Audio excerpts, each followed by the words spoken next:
Atas petunjuk penyelamat kita dan menurut ajaran ilahi, maka beranilah kita bernyanyi. Bapa kami yang ada di surga, dimuliakanlah namamu. Saudara-saudara terkasih, selamat pagi.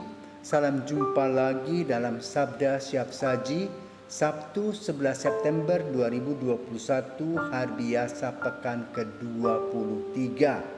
Marilah kita berdoa dalam nama Bapa, Putra, dan Roh Kudus. Amin. Bapa yang penuh kasih, selamat pagi. Kami datang lagi kepadamu untuk mohon berkat yang baru bagi hari ini. Biarlah kami mengambil waktu untuk duduk mendengarkan firman-Mu dan merasakan kehadiran-Mu dalam langkah-langkah hidup kami. Biarlah kami merenungkan bahwa kami adalah citra Allah, citra-Mu yang Kau ciptakan untuk memelihara dunia, sehingga kami harus merawat nilai-nilai kasih-Mu dalam kenyataan hidup sehari-hari yang penuh dengan tantangan ini. Biarlah kami tetap setia mengikuti Engkau dan melaksanakan nilai-nilai luhur, yaitu saling kasih mengasihi, demi Yesus Kristus Putra-Mu dan pengantara kami, kini dan sepanjang masa. Amin. Tuhan bersamamu dan bersama roh-Mu. Inilah Injil Yesus Kristus menurut Lukas. Dimuliakanlah Tuhan. Lukas bab 6 ayat 43 sampai dengan 49. Yesus menyampaikan wejangan ini kepada murid-muridnya. Tidak ada pohon baik yang menghasilkan buah yang tidak baik, dan tidak ada pula pohon tidak baik yang menghasilkan buah baik. Sebab setiap pohon dikenal dari buahnya. Kan dari semak duri orang tidak memetik buah ara, dan dari duri-duri orang tidak memetik buah anggur. Orang yang baik mengeluarkan barang yang baik dari perbendaharaan hatinya yang baik, tetapi orang jahat mengeluarkan barang yang jahat dari perbendaharaan hatinya yang jahat. Sebab yang diucapkan mulut meluap dari hati.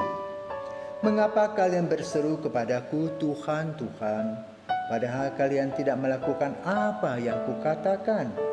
Setiap orang yang datang kepadaku dan mendengarkan sabdaku serta melakukannya, aku menyatakan dengan siapa ia dapat disamakan. Dia itu sama dengan orang yang mendirikan rumah, yang menggali dalam-dalam dan meletakkan dasarnya di atas batu. Ketika datang air bah dan banjir melanda rumah itu tidak dapat digoyahkan karena dibangun dengan kokoh. Sebaliknya, barang siapa mendengar sabdaku dan tidak melakukannya, ia sama dengan orang yang mendirikan rumah di atas tanah tanpa dasar. Ketika dilanda banjir, rumah itu segera roboh dan hebatlah kerusakannya. Demikianlah Injil Tuhan, terpujilah Kristus. Kalau kita pergi ke supermarket, kita tahu buahnya, buah-buahan, ada buah mangga, buah pepaya, pisang, dan sebagainya. Banyak anak milenial yang tidak tahu pohonnya, pohon pisang, pohon mangga, pohon durian, tidak tahu. Tetapi peribahasa dipelajari bahwa pohon mangga berbuah mangga, pohon durian berbuah durian. Apa arti dan makna dari kata-kata ini? Pendidikan merupakan dasar dari kehidupan manusia. Anak sejak kecil belajar. Di Indonesia, anak-anak kecil tidak biasa langsung makan sendiri. Tapi orang-orang barat langsung seorang anak berusia 2 tahun sudah dimasukkan di kursi duduk untuk anaknya belajar makan sendiri.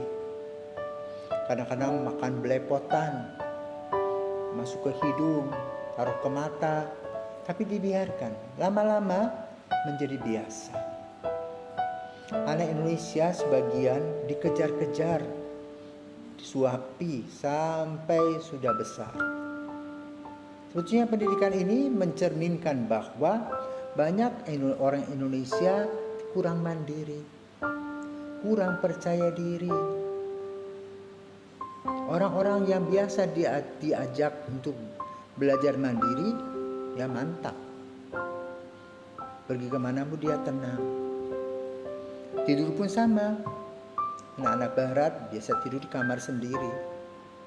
Ketika masih kecil dia dimasukkan dalam satu ranjang besi yang seperti kandang begitu, supaya mereka tidak jatuh. Kita tidak, masih tidur dengan orang tua.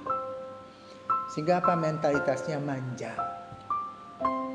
Mau enak, minum tinggal teriak. Nah, disinilah nilai pendidikan.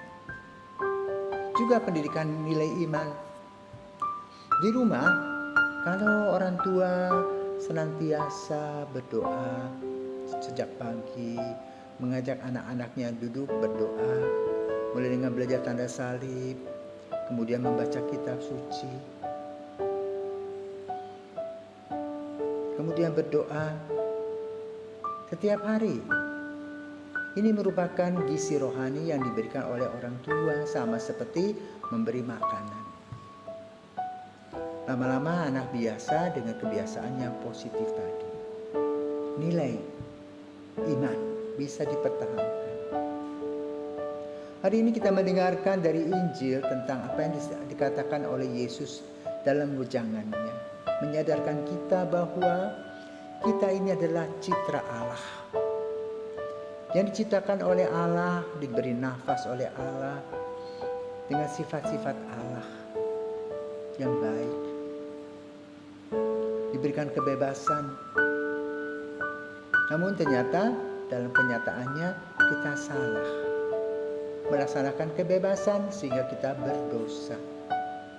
Bila kita sudah berdosa, kita merasa bersalah, lalu kita mencari pembelaan diri, dan aneh. Maka kita harus kembali dalam pertobatan sebagai seorang anak citra Allah yang diberikan Tuhan kebebasan. Dan dalam mengisi kebebasan tadi, kita harus cukup positif, melihat nilai-nilai positif yang baik bagi kita, sehingga tidak terdapat proses pembusukan dalam hidup. Karena itu, setiap orang yang betul merasakan kehadiran Allah sebagai citra Allah, dia selalu ingin bermurah hati, berbelas kasih.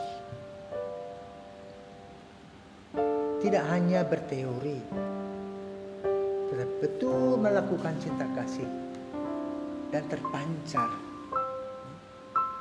dalam hidupnya.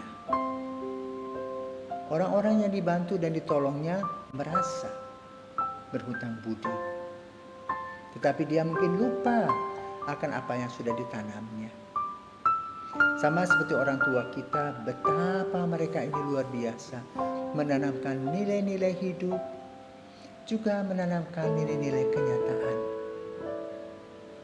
Bagaimana mereka berusaha mencari nafkah untuk menghidupi kita, mendidik kita walaupun mungkin pendidikannya rendah, tetapi nilai-nilai kebaikan, nilai-nilai kejujuran, kedisiplinan, tanggung jawab, itu selalu ditekankan. Demikian pula nilai-nilai iman. Maka kita perlu bersyukur kepada orang tua yang telah menanamkan nilai iman kepada kita, nilai hidup, yang mana kemudian kita bisa melanjutkan hidup kita bersama dengan orang-orang lain, bisa bekerja sama, merasa duduk sama rendah, berdiri sama tinggi. Bukan dengan kesombongan, tetapi dengan segala kerendahan hati. Inilah yang diminta oleh Yesus pada hari ini untuk kita renungkan. Betapa Tuhan mengasihi dan mencintai kita. Betapa Tuhan minta kepada kita untuk pertahankan nilai-nilai positif dalam hidup. Melaksanakan cinta kasih. Mempertahankan iman. Tetap penuh dengan kasih dan setia dalam mengisi hidup. Sehingga kita selalu berterima kasih kepada Tuhan untuk kasih karunia-Nya. Dan nilai-nilai yang tanam tadi seperti digambarkan ketika orang membuat satu rumah, harus membuat struktur yang kuat, karena kalau ada gempa bumi tidak roboh. Lain halnya digambarkan tadi, ada orang yang membuat rumah di pinggir pantai, cepat selesai tetapi ombak datang habis.